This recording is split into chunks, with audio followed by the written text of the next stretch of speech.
Greetings, family. Sister Shanice in the house. Welcome, welcome to another Sister Shanice Show news report. I just want to welcome you. I just want to thank you if you're already a subscriber. Thank you for subscribing. If you're not, please do consider subscribing to this channel, liking the video, and also subscribing to Patreon. Sister Shanice brings you live shows every Wednesday, 8 p.m. GMT time. So please do make sure that you tune in. Today's discussion is going to be about Israel and whether or not they should be allowed to take part and be a member of the African Union. There are calls for them to be expelled. So what is the African Union? First of all, let me just give credit to the founding fathers of the Organization of African Unity, which was the predecessor to the African Union. Take a look at the image there, family, and let's rise up our great founding fathers. So as a result of their expulsion from the African Summit, it kind of overshadowed all the topics on the agenda and what was being discussed. But we will be looking at what was discussed at the African Union in a separate video. Today, we're going to look at the fact that Israel, were ushered into the summit in the first instance, how that happened, whether or not we feel that they are justified to have a place on the African Union, or whether they should not. The perspective of the Middle East Monitor article is that they should not, and that they should be expelled. How did they get there in the first place? Well, our guest is going to give us a brief background of the events that led to Israel being a member or an observer member, or attempting to be an observer member of the African Union. Let's welcome our special guest for today, our brother Ras Nkabrea, social and political activist born in sunny Caribbean Jamaica. Let's bring him into this discussion. Welcome, Ras Nkabrea, and thank you so much for agreeing to join us here on the Sister Shanice Show to discuss this really important topic. So, Ras Nkabrea, you, I suppose, like most people in Africa, are aware of the incident regarding the removal of Israel on the African Union. What's your take on this? Why is there so much controversy around Israel being part of the African Union? Yes, first thing I would like to say, thank you very much for giving me this opportunity, Sister Shani. It's always a pleasure to be on your show. Thank you. Thanks. Yes, I would like to say that it's not anything new. Israel has been known to be a rogue state, a terrorist state for generations. This is a long history of the Israeli occupation of Palestine, their intervention in the liberation struggle during the apartheid regime in South Africa, their examples and legacy and complicity in the apartheid struggle against Africa is there. The historical record is there. So there's no question as regards to whether the Israel is credible to become a part of the AU in terms of having an observer status. We can constantly, look at their present role in the world in terms of how they're defending the United States in all these wars that are against innocent people. So it's not a country that is, has that credibility to be in the African Union. Furthermore, the African Union should have the right to decide who should be given observer status. That is our right. And I think by excluding them, they have done the right thing.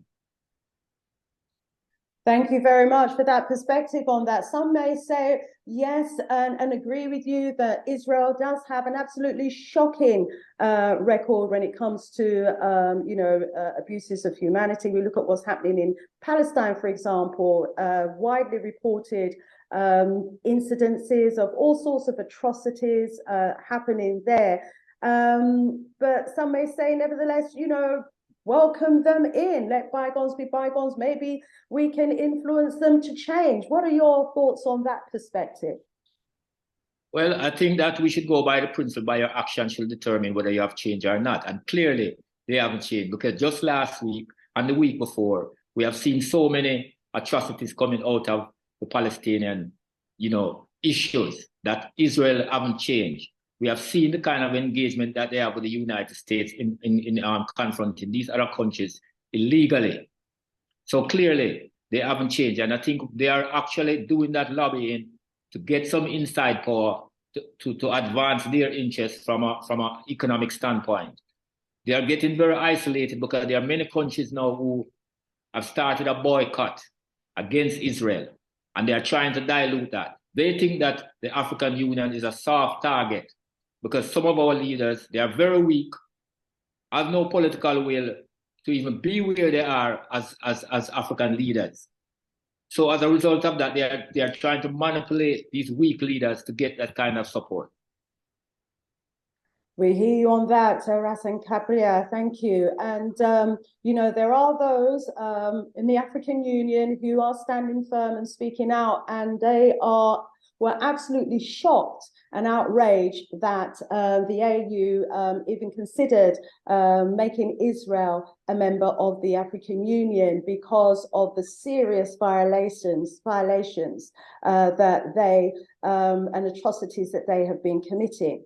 So, you talked about the Israeli kind of military activity against the Palestinians, their military activity today in support of America, their military activity during the time of apartheid, and obviously as a consequence of all of the offensive military activity, many, countless hundreds of thousands of lives was probably lost. So, we can understand why there would be a lot of concern about Israel wanting to maneuver itself on the African continent, especially when you consider how they conduct themselves with their current neighbors, the Palestinians. They're clearly unable to live harmoniously with them. Mm-hmm. And if they were supporting the side that were killing Africans during apartheid, what is to stop them, from continuing in the same way again in the future? So I'm not surprised that there was, the level of outcry and concern, which led to them being expelled from the summit. There are reports that this may be just a temporary hitch and that they will be coming back to try and formalize their position as observers. But clearly, there is still a lot of concern and ought to be cause for concern about Israel's conduct. And you might even recall the situation of the African Ethiopian Jews who and their treatment. The Falasha Jews, yes. Jews. I wonder if you could remind us and say something about that. Yes, there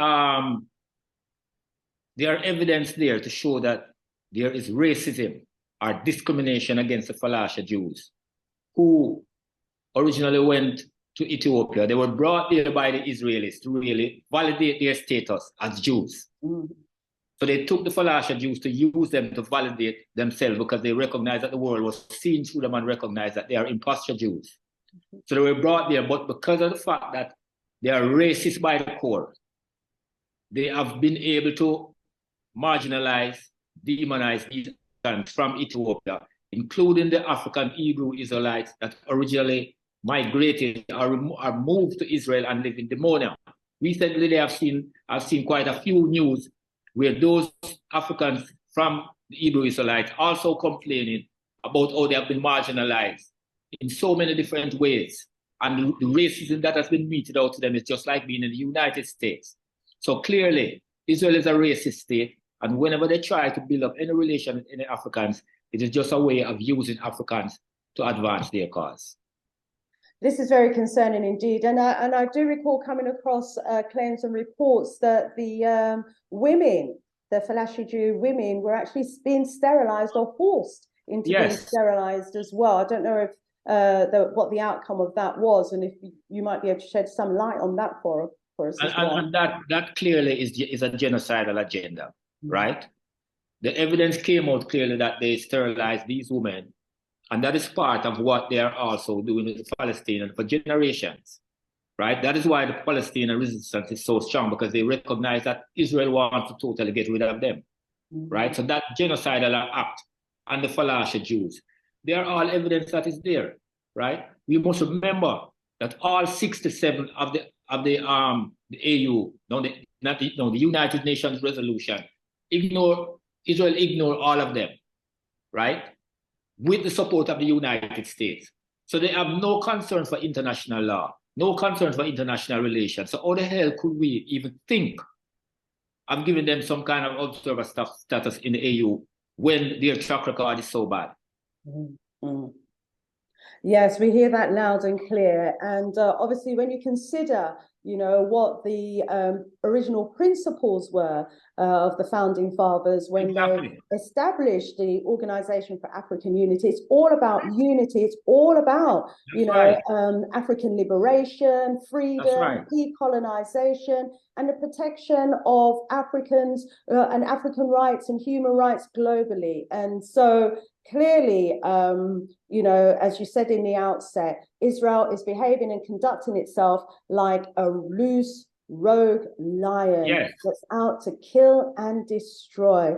Wow, wow, wow. So, very concerning state of affairs at the moment. So very understandable why members of the African Union became concerned and wanted, the Israeli representative to leave. It just, them being there with their history and their current conduct in the world just flies in the face and totally contradicts what the Charter of the AU is all about. So, we want to applaud those African countries, I would think, based on our presentation today and the information that we have. We want to applaud them for upholding the position to deny Israel their observer status at the African Union. And I think we would want to encourage, would we not, all African unions to maintain that position for as long as, and even beyond Israel changing and conducting itself as, a civilized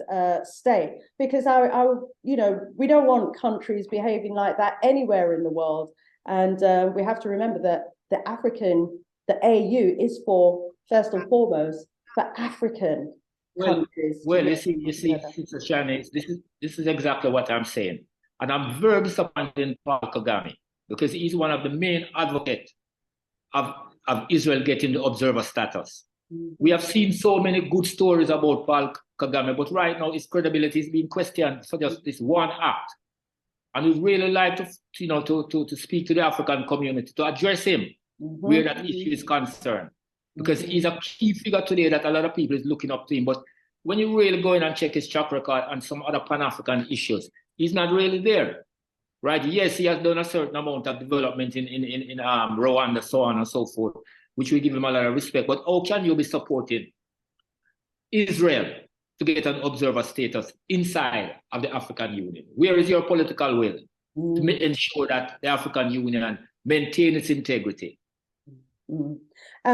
Absolutely hear you on that. And this is where we have the kingdom mentality versus the empire mentality. This is where we have a situation where certain leaders are only interested in their nation, only interested in their boundaries, only interested in their small kingdom, and to hell, with the empire and all the other nations. And what they don't seem to learn from history is that it will be the other kingdoms today and your kingdom tomorrow. And African Union and unity is absolutely imperative for the survival of the entire African continent. And so as we continue, my brother, to fly the flag for African unity and the United States of Africa, as we continue, to want to encourage all of our African leaders to stand together in oneness, militarily, politically, economically, socially, etc.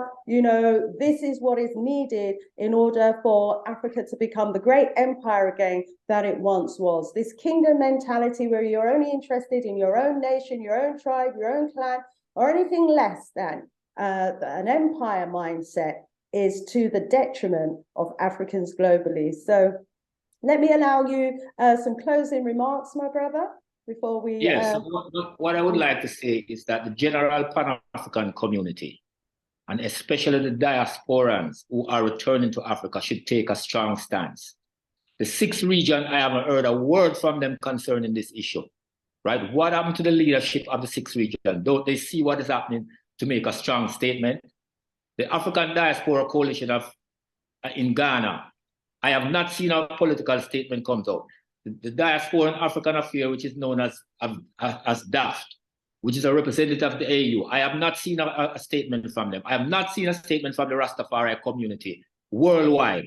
I've not seen a statement from the Ethiopian World Federation either, right? So I'm wondering what is happening. The Muslim community in Ghana and other African countries, where are their voices where this is concerned, right? Just like the saying goes, evil prevails when good men stand by and do nothing. And as Kwame Nkrumah says, the African need a new African personality. These Africans need to stand up, represent the integrity of Africa, and speak their mind in the interest of Africa. We are talking about Africa first, one Africa, no disunited Africa with these weak leaders that I personally think that the youth begin to, by any means necessary, rise up against them and remove them from power. Rise up, Ras Nkabrea. Thank you so much for sharing your perspective on this particular issue. And, you know, to our audience, what are your views and thoughts? Should Israel be removed from the African Union? Let us have your views and thoughts in the comment section below. Sister Shanice, out of here for now. More love, more strength, more voodoo. Bye for now. Budum. Always embrace. Give thanks. Rastafari. Give thanks.